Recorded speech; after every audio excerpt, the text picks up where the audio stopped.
communists, that human was no longer selfish. In America today, that human is no longer born male or female. And obesity is not something that affects health. You can be healthy at any size. Really, we voted on it.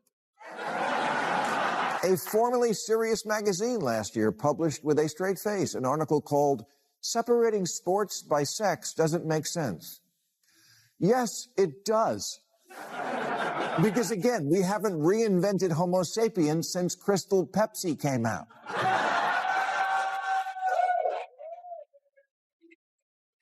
I've spent 3 decades on TV mocking Republicans who said climate change was just a theory. And now I got to deal with people who say, you know what else is just a theory? Biology. Bill Maher is still on the warpath against woke culture, torching it for denying reality and living in a fantasy land.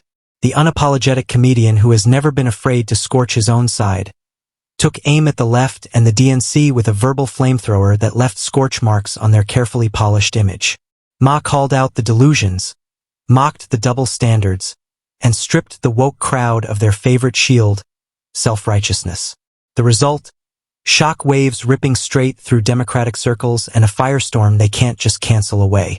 This isn't comedy, it's a reckoning, and Ma is making sure everyone feels the heat. Part of today's woke revolution, you need to study the part of revolutions where they spin out of control because the revolutionaries get so drunk on their own purifying elixir, they imagine they can reinvent the very nature of human beings. Communists thought selfishness could be cast out of human nature. Russian revolutionaries spoke of the new Soviet man who wasn't motivated by self-interest, but instead wanted to be part of a collective. No, it turns out he wanted to be on a yacht in a Gucci tracksuit holding a vodka and a prostitute.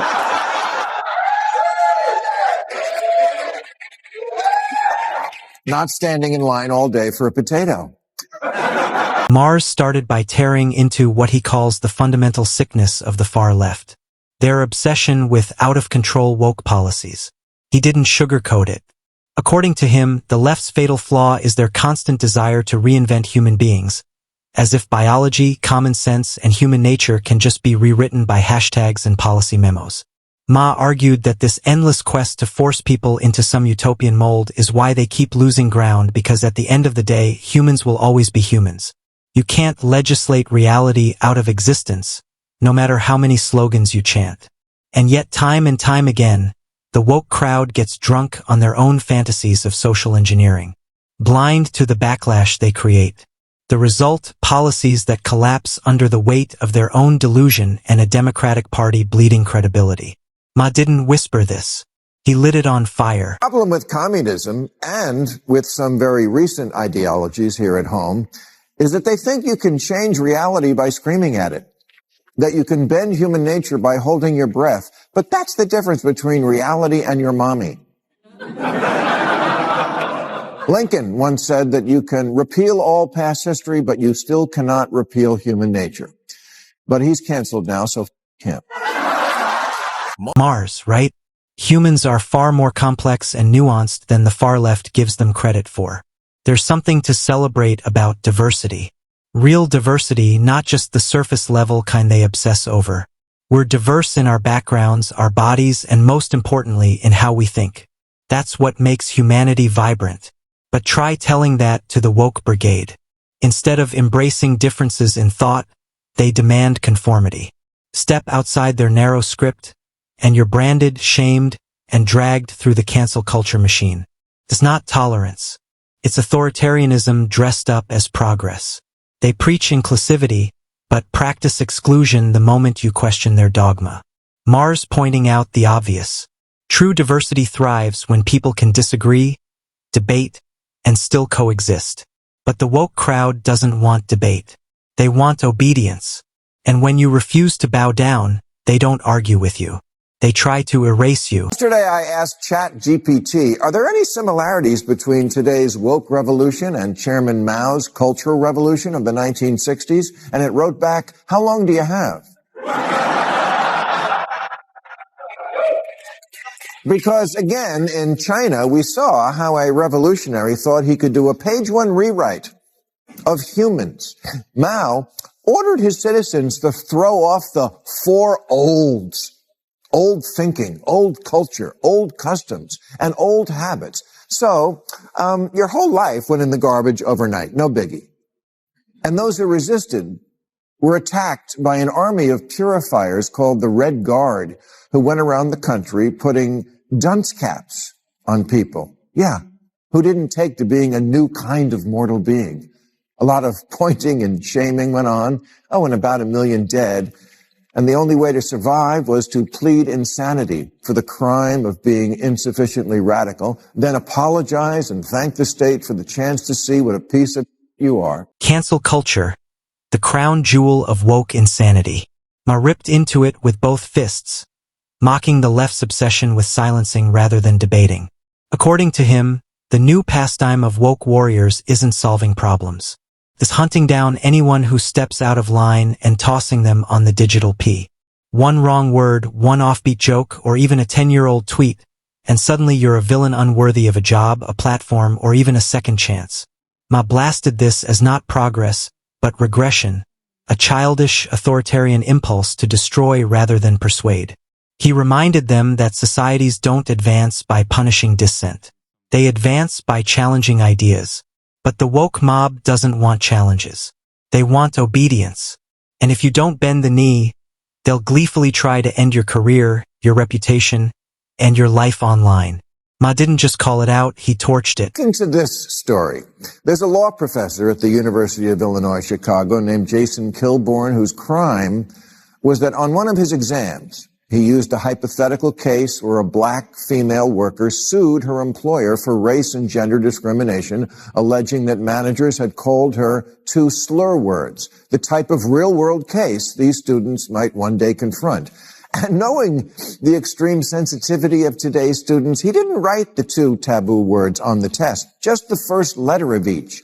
He was teaching his students how to fight racism in the place where it matters most, the criminal justice system. But because he merely alluded to those words, again, in the service of a good cause, he was banned from campus, placed on indefinite leave, and made to wear the dunce cap. I remember Professor Kilburn's story vividly because it perfectly captures the madness we're living in. His university didn't just slap him on the wrist. They dragged him through 8 weeks of mandatory sensitivity training and forced him to write 5 essays on self-reflection. All for the unforgivable crime of stating a simple fact about the real world. Think about that. The man spoke reality and the woke establishment treated it like heresy. This is where we are. A culture so fragile, so hypersensitive that one honest observation can trigger a bureaucratic inquisition. And it doesn't stop in classrooms. That same suffocating pressure seeps into everyday life, forcing ordinary people to tiptoe through conversations like they're walking on eggshells, even in their own homes. The woke left doesn't just want to control public speech. They want to colonize private thought. It's not sensitivity. It's censorship. And it's chilling. We do have our own Red Guard here, but they do their rampaging on Twitter. Here's a cute example from a couple of years ago. The banjo player from Mumford & Sons tweeted that he liked a book that apparently had not been approved by the revolution. So, of course, he had to delete the tweet, then take time away from the band. Oh my God, you mean this could have affected Mumford & Sons? And then the cringing apology, I have come to better understand the pain caused by the book I endorsed. Pain? From a book? Unless he hit the drummer over the head with it. The left's assault on Winston Marshall was nothing short of disgraceful. Here was a musician, a banjo player, not a politician, who simply endorsed a book by Andy Ngo. That's it. He didn't storm a stage. He didn't hurl insults. He didn't burn a flag. He tweeted about a book. But the woke left couldn't tolerate that tiny flicker of independent thought. They came for him with the same venom they reserve for actual criminals, demanding he be punished until he bent the knee. And under the crushing weight of the mob, Marshall was forced to take time away from his band and issue a humiliating apology. This wasn't justice. It was bullying. Plain and simple. The left claims to champion free expression. But the second someone strays from their script, they unleash the torches. Winston Marshall's only offense was curiosity. And for that, the woke mob tried to destroy him. There was once a very different musician named John Lennon who wrote a song called Revolution. And people who didn't really listen to it thought it was a rah-rah call for revolution. No, it was the opposite. The lyrics are, you say you want a revolution? Well, we all want to change the world. But if you go carrying pictures of Chairman Mao, you ain't going to make it with anybody anyhow. There's a guy who understood how good intentions can turn into the insane arrogance of thinking your revolution is so fucking awesome and your generation is so mind-bendingly improved that you have bequeathed the world with a new kind of human. You're welcome. And right there lies the heart of the problem. The woke left genuinely believes they are the most advanced, most enlightened, most morally superior beings walking the planet. In their minds, they've evolved beyond the rest of us mere mortals. And therefore, it's their sacred duty to dictate how we think, act, and live. They appoint themselves the referees of morality, the arbiters of taste, and the guardians of truth. They think they get to decide which opinions are acceptable, which songs are safe to enjoy, which comedians you're allowed to laugh at, and which books you're permitted to read. Step outside their narrow orthodoxy, and you're branded ignorant, hateful, or worse. Yet here's the irony. Most of their lofty proclamations collapse under the weight of basic common sense. They don't make society freer or smarter. They make it more fragile, less tolerant, and utterly disconnected from reality. Communists, that human was no longer selfish. In America today, that human is no longer born male or female. And obesity is not something that affects health. You can be healthy at any size. Really, we voted on it. We all witnessed the disaster that came from the anti-common sense claim that you can be healthy at any weight. It sounded empowering on social media, but reality quickly proved otherwise.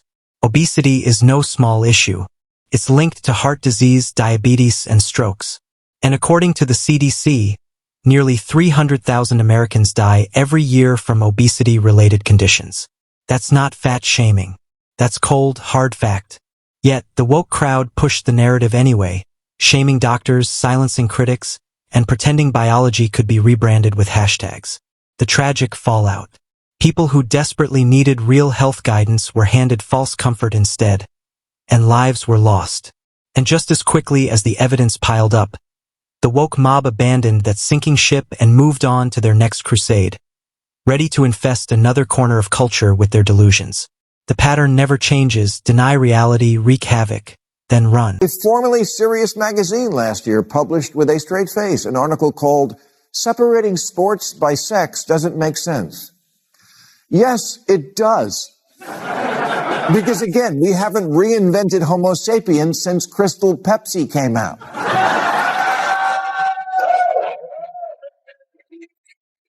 I've spent 3 decades on TV mocking Republicans who said climate change was just a theory. And now I got to deal with people who say, you know what else is just a theory? Biology. It's almost laughable when you look at the kind of debates dominating headlines today. With the rapid advancement of technology, especially artificial intelligence, biotechnology, and space exploration, we should be engaged in big-picture conversations about building a balanced, sustainable, and forward-looking society. We should be tackling questions about ethics and AI, how to prepare workers for a changing economy, or how to harness innovation without destroying privacy and freedom. But no, what does the woke crowd want us to waste our time debating gender and sex, basic biology that has been understood for millennia? Instead of advancing society, they drag it backwards, obsessing over pronouns, redefining words, and forcing ideological conformity onto issues that should be rooted in science and common sense. It's not progress, it's a distraction.